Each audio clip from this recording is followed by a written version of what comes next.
Assalamualaikum warahmatullahi wabarakatuh. Anak-anakku tercinta, bagaimana kabar kalian hari ini? Semoga kita semua senantiasa dalam lindungan Allah Subhanahu wa taala.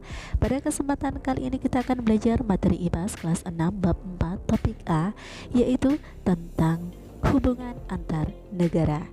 Pertanyaan esensial: 1. Mengapa masyarakat dunia perlu berinteraksi dan bekerja sama? 2. Bagaimana hubungan antar negara dilakukan? 3. Apa pengaruh globalisasi terhadap kehidupan kita sehari-hari? Yuk kita simak penjelasan berikut ini. Setiap negara di dunia memiliki ketersediaan sumber daya alam dan manusia yang berbeda. Perbedaan ini mendorong setiap negara untuk bekerja sama hingga mengakibatkan terjadinya globalisasi. Di tengah kondisi tersebut, Indonesia harus bisa melestarikan budayanya agar tetap memiliki kekhasan identitas sebagai sebuah bangsa.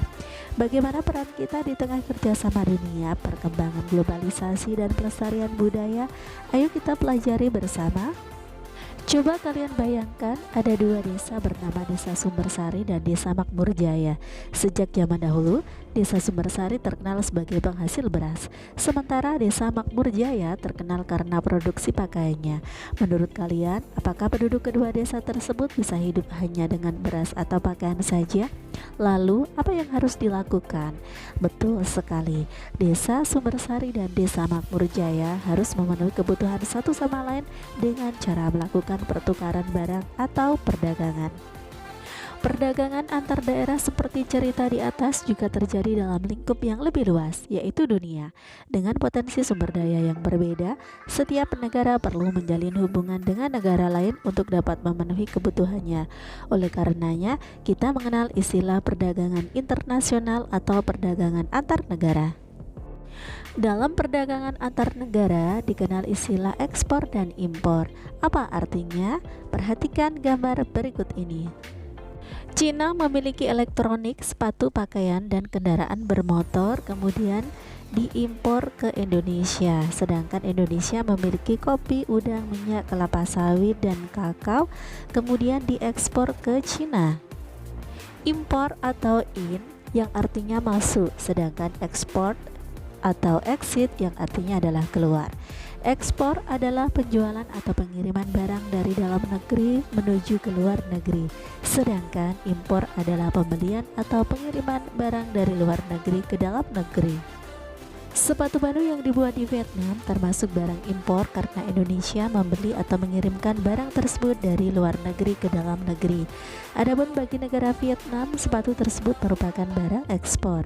Dalam perkembangannya, hubungan antar negara tidak hanya berkaitan dengan urusan perdagangan saja. Hubungan antar negara juga diperlukan untuk berbagai tujuan, seperti mengenal budaya satu sama lain, menyebarkan agama, menjaga keamanan, mengembangkan teknologi, atau menangani persoalan dunia bersama-sama.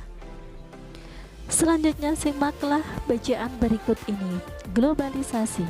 Perkembangan teknologi memudahkan hubungan dan kerjasama antar negara. Hubungan yang kian mengikat ini pun mulai menghapuskan batas-batas geografis antar negara. Oleh karenanya, saat ini sebuah peristiwa yang sedang terjadi di satu daerah dapat dengan mudah diketahui oleh daerah lainnya di dunia. Begitu pula sebuah perubahan yang terjadi di satu wilayah dunia dapat dengan mudah memengaruhi atau memberikan dampak bagi wilayah-wilayah di belahan bumi yang lainnya. Proses perkembangan yang mencakup seluruh dunia ini kemudian disebut dengan globalisasi. Apa itu globalisasi? Ya, globalisasi adalah proses masuknya ke ruang lingkup dunia.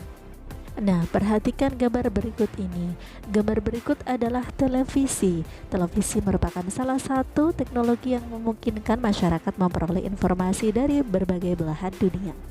Globalisasi tidak terjadi dengan sendirinya loh. Ada beberapa faktor yang memengaruhinya, antara lain perkembangan sistem perekonomian dunia, kemajuan teknologi informasi dan komunikasi, serta kemajuan teknologi dalam bidang transportasi. Perkembangan globalisasi juga terjadi seiring dengan kehadiran perusahaan multinasional. Dari namanya, apakah kalian sudah dapat membayangkan apa yang dimaksud dengan perusahaan multinasional? Iya, multi berarti banyak, sedangkan nasional berarti bangsa atau negara. Jadi, perusahaan multinasional adalah perusahaan yang beroperasi di berbagai wilayah negara. Misalnya, terdapat sebuah perusahaan sepatu yang memiliki pabrik pengolahan bahan baku di Indonesia dan pabrik produksi barang jadi di Vietnam. Sementara kantor pusatnya berada di Amerika dan memiliki kantor pemasaran di seluruh negara Asia. Globalisasi juga memungkinkan penyebaran sebuah tren di satu wilayah dapat menyebar ke seluruh wilayah dunia. Maraknya penggemar klub sepak bola Eropa serta film dan musik Korea merupakan contoh dari fenomena globalisasi tersebut.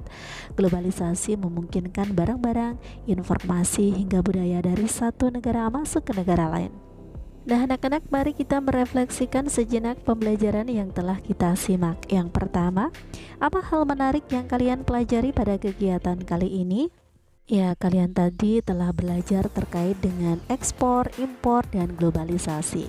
Pertanyaan yang kedua, apa faktor yang mendorong terjadinya globalisasi? Ya, kalian benar, faktor yang mempengaruhi globalisasi diantaranya adalah perkembangan sistem perekonomian dunia, kemajuan teknologi informasi dan komunikasi, serta kemajuan teknologi dalam bidang transportasi. Pertanyaan ketiga, apa dampak globalisasi yang terasa di kehidupan kalian? Ya, mungkin salah satunya adalah penyebaran tren yang sangat cepat melalui gadget atau HP.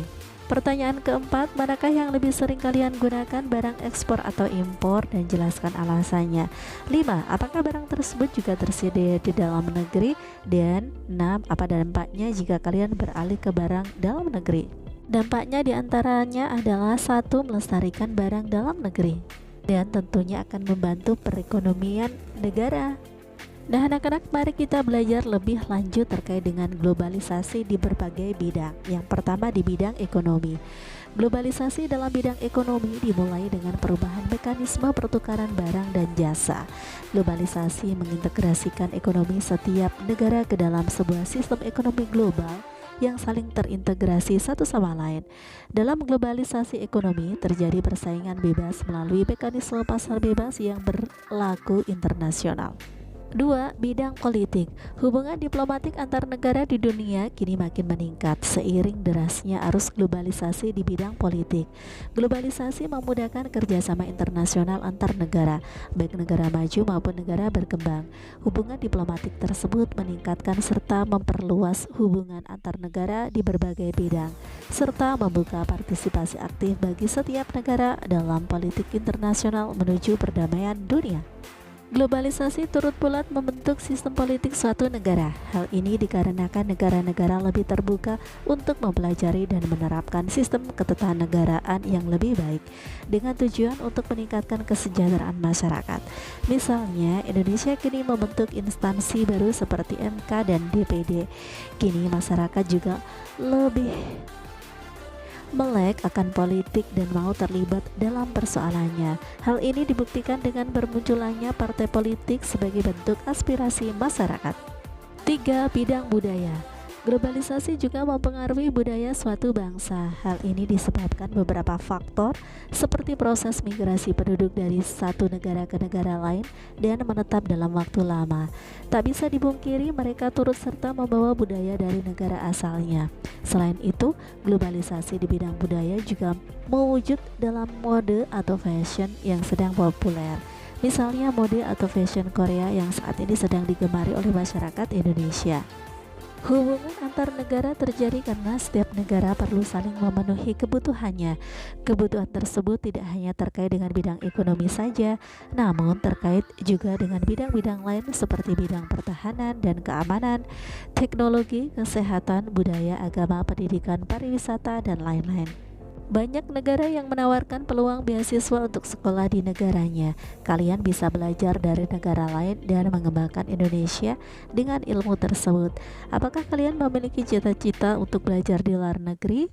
Nah, anak-anak, hari ini kita telah belajar banyak hal, di antaranya satu, hubungan dan kerjasama antar negara terjadi karena adanya kepentingan untuk saling memenuhi kebutuhan satu sama lain dalam berbagai bidang seperti ekonomi, pendidikan, budaya, kesehatan, dan sebagainya. Dua, hubungan antar negara dilakukan dengan cara melakukan perdagangan, bekerja sama, menangani sebuah persoalan, dan lain sebagainya. Tiga, globalisasi adalah proses perkembangan yang mencakup seluruh dunia.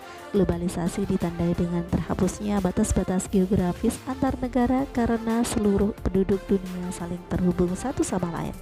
4. Globalisasi didorong oleh perkembangan dalam sistem perekonomian dunia serta kemajuan dalam teknologi informasi, komunikasi, dan transportasi. 5. Contoh pengaruh globalisasi dalam kehidupan sehari-hari yaitu banyaknya produk luar negeri yang dijual di Indonesia, model pakaian yang mengikuti tren terbaru, masuknya budaya asing seperti musik dan film di Indonesia, serta proses jual beli yang tidak lagi terbatas tempat. Nah, anak-anak, cukup di sini dulu kegiatan pembelajaran kita hari ini. Sampai bertemu kembali pada kegiatan pembelajaran berikutnya. Wassalamualaikum warahmatullahi wabarakatuh.